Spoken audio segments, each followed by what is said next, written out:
Hello folks, welcome to Legacy IAS Academy. In this video, we will be discussing a current affair topic presented to you by your faculty Sushma KP.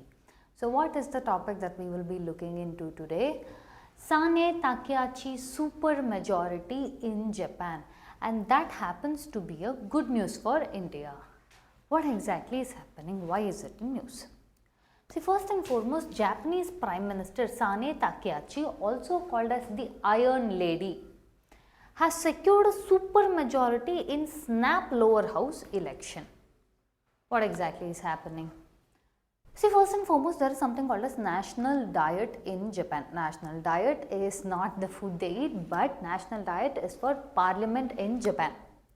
In the parliament, the lower house pay, when she took over office, it was with a very delicate coalition. Now here you see the word snap. What is that snap or snap election? So what happened was, your Sanae Takaichi in the lower house, she called for a snap elections. What is a snap election? You call for an election earlier than the date which is supposed to be happening. This, she took a bet on the gamble. She took a gamble as to, because it could have swung anyway. But this gamble of hers worked wonders for her. Worked much more than wonders for her. Why? Because she emerged not just with a majority but super majority in lower house. So what does this mean? This means her power and position is now more cemented. If you have to see one thing with respect to your Japan, as of what it was continuing was very cautious governance it was carrying forward. But now with this, she can now pursue bold and broad policies and frameworks. Okay, now we see what the headlines is. Good for Japan, but how does it be good for India? That is what we will be discussing throughout the course of the video. Now, if you are someone who is very much interested in knowing about the local news, national news, international news, then you have to subscribe to Legacy IAS Academy channel, because we provide deep insights into these topics. Now, why is it good for India? Okay, fine, a Prime Minister majority after playing a lot of cautious games, now they have finally stepped into stability. In her very first speech, what she held was, she singled out India and claimed that one of the important policies of Japan is towards a free Indo-Pacific region. Now, if you have to go towards that, she pointed out and singled out India as one of the key partners to achieve that. Understanding? Right now, the scenario that we are in, especially for everything that is happening in our South Asian neighborhood, with your Bangladesh turmoil, your Pakistan trying to get closer towards Bangladesh, Bangladesh wants to get closer towards your China. Amidst this front, in our Indo-Pacific region, Japan is again trying to re-strengthen. In the words of Sanae Takaichi, she said she wants a more of a golden age for India-Japan relations. And also, she has highlighted that she wants a more prosperous and a more robust relationship with India. This is not all of it. She also holds that it is time that we move ahead with broadening our security and maritime cooperation. Now, the security and maritime cooperation coming from a Japanese Prime Minister signals a shift or a possible shift from pacifist Japan to a more proactive Japan in security. Understanding? And this, at this particular point of time, would give India a booster. Understanding? So, what are they going to focus largely on? Your supply chains, maritime security, defense and technology. Understanding? Now, what is the political significance in Japan for it winning? First and foremost, the long ruling, the Liberal Democratic Party, okay, which is a conservative party, now has a good consolidation of its power. Even before the snap elections, she was having a good turn out as to yes, the poll is looking very likely on her side, but this of a majority was worked wonders for her. Also, this would mean that in the last couple months, especially from 2025, it has been a very careful, cautious, considerate steps where they have to rely on the coalition governments. But now their reliance on coalition governments would reduce. That is, they are now more free for legislative reforms. Understanding? And also another important aspect why this particular news is a good thing, or it is more very likely to be on the good side for India, is because this particular Prime Minister called as Iron Lady, she is called Iron Lady for a reason. One more thing is she is openly a China hawk. What is a China hawk? They are very brutal in the opinions, no sugarcoating, they are going to tell as it is. How do we know she is a China hawk? 2025, after she assumed office, one of the first things she said is, she openly held that if Taiwan is attacked by China, how will Japan respond?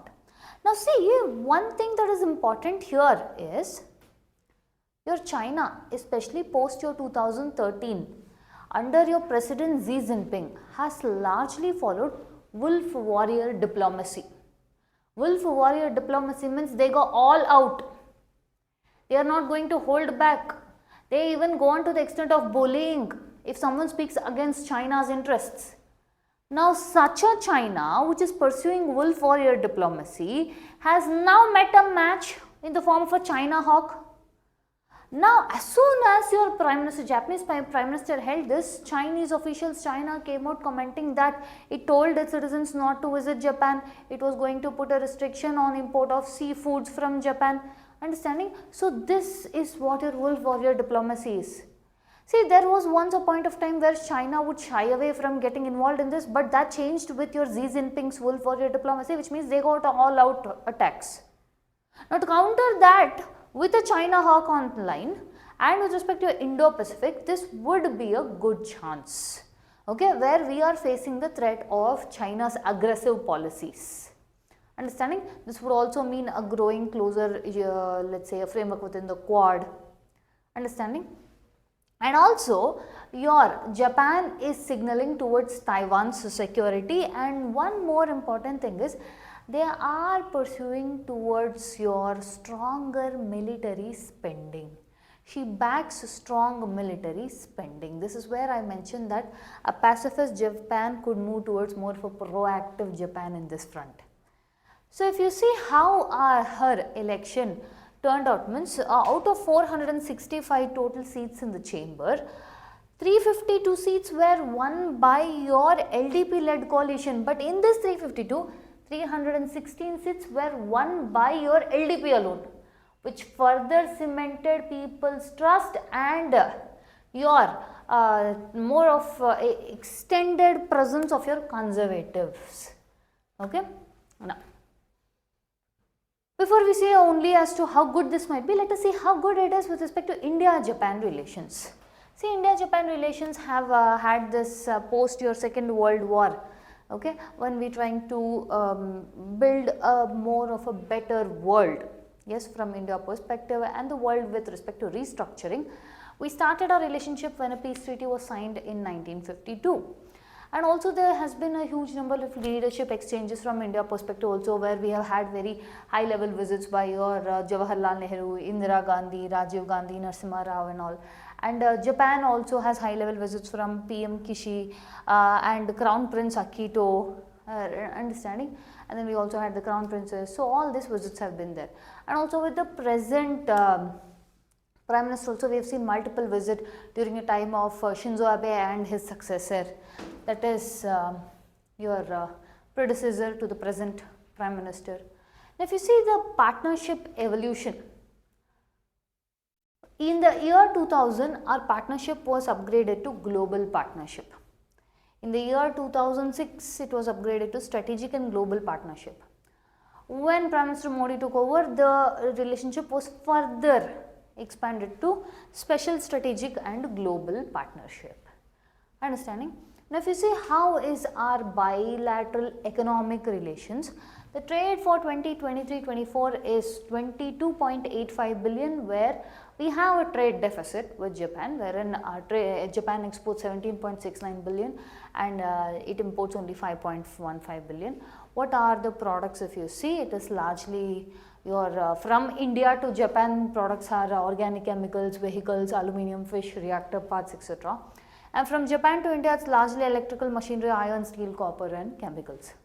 So, from this fairly we can tell that yes, India and Japan have good relations. So, it is almost like India and Japan contribute to 17th and 18th top spots for each other in respective trades.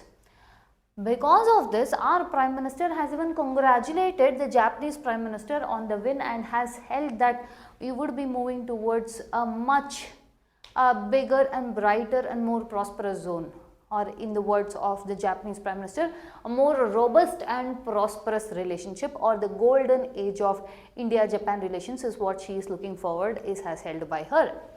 Now also with respect to investment, if we see, Japan is the 5th largest investor in India cumulatively from last 2 decades. If you see, it is more of 43.2 billion. Which sectors are they investing more? Largely your automobiles, telecom, pharma, and also it funds our Delhi metro, bullet trains, industrial corridors. Okay, issues are there with respect to lagging of projects and all this, but these are all the investment aspects.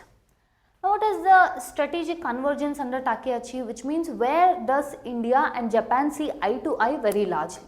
First and foremost, in the Indo-Pacific vision, this is where your Japan Prime Minister singled out India and held that Japan supports free and open Indo-Pacific, for which a key partner would be India, and termed India as a crucial partner.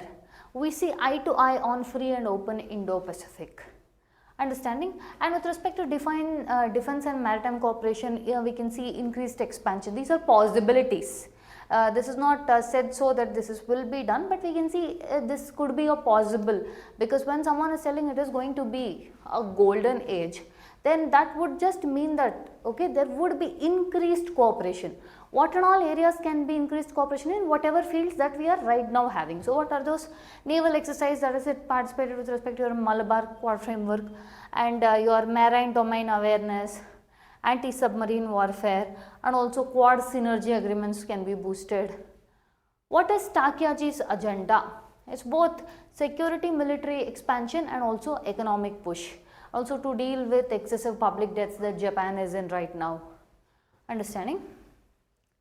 Now, with respect to, if you see, one most important aspect if you see from India-Japan perspective, it is trying to diversify. Post your 2019 China showing off your trump card with respect to your critical mineral supply, this showcased the nations the importance that China is wielding in your refining of critical minerals technology, which has more than 80% of refining in China. So they wanted to do China plus one strategy, especially post your pandemic shocks. Which areas? In semiconductor, electronics, manufacturing, rare earth and critical minerals. For this, they are trying to create a supply chain resilience initiative with member countries of your Quad, apart from USA. Who are those? India, Japan, Australia. Understanding? Now, with respect to technology and infrastructure, if you see, we focus largely on your bullet train, green technology, and with respect to digital infrastructure and growing 5G and 6G collaborations, which we have halted it from your China. Now, Takaichi's stance with regarding to China is, that is why we term her as a China hawk, because tougher stance are taken on Beijing, and also your Taiwan statements has triggered your Beijing. Alongside that, what could this mean for India? First and foremost, this could mean that there is a shared China threat. There could also be a possibility of military interoperability, and we have eye to eye with respect to your Indo-Pacific regions. So, these are the things that works in our favor. Now, where and all in multilateral groupings that we are converging means in your Quad security dialogue, G20, UN reforms, both of them want more of a rule-based order, and Indo-Pacific Oceans Initiative, and also with regarding to maritime security. But does it mean everything is going to be very happy polar, everything is going to be nice? Are there any challenges we have to watch about for? Yes, with respect to anything in IR, one thing is correct is there are no permanent friends or permanent enemies, there are only permanent interests. So what are the challenges we want to watch about? See, Japan's constitutional pacifism limits military expansion. So even though the Prime Minister take on militaries about expansion, their constitution prohibits military expansion. So we have to wait and watch how exactly is she going to navigate that particular issue. Second is with respect to slow economic, that is execution of your projects, especially your bullet trains and all. Another main issue is why most countries are caving towards China is because of dependence on China, supply chain, and also your fear of economic retaliation. As soon as the Prime Minister made the statement of Japan, China responded by telling that no, your Chinese citizens should not visit Japan, we will cut down their exports of your seafood products, right? This is there. So what and all aspects will continue and what aspects will change under Takaichi? If we see, yes, strong India ties will continue with Japan. Indo-Pacific focus and economic cooperation, all of this will continue. What could possibly change? There could be more assertive defense we can see because of her policies and open confrontations towards your China and especially Taiwan security, and also supply chain shift can also be witnessed. Understanding? Now, if at all a mains question is to come from this topic, how could you answer? Japan's evolving strategic posture enhances India's Indo-Pacific prospects. Discuss. How you have to go about is, first you have to explain about the supermajority of Takaichi and speak about the areas which are in synergy, that is which are there with respect to your India and Japan ka relationship, that is your defense cooperation, supply chain, Indo-Pacific strategy, Quad synergy, and also your China balancing. What are the challenges? Pacifist constitution, economic asymmetry, because we have trade deficit with them. So in conclusion, so we have to see that this particular change that has happened would create an impact for long term. Understanding? With this we come to the end of the content. If you like our content, subscribe to our channel, hit the like button, share it along with your friends. Thank you.